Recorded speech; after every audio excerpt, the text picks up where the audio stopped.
Now over here on the left-hand side, we're going to look at the ship systems. It's kind of important to understand what all this means because there's a lot of stuff in here that relates to the actual building of a ship.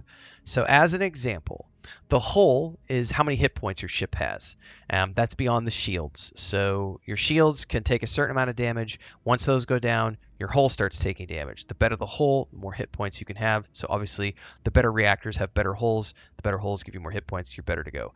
Cargo is the amount of stuff you can carry. Then there's grav thrusts, which is whether or not your grav drive is going to be enough to push your ship's mass. And you're going to see this, mostly you're going to get a warning about this in the flight menu when you're building your ship, but it's something that's important to pay attention to because you'll be told, hey, your ship needs more maneuverability, which we kind of covered at the beginning of this.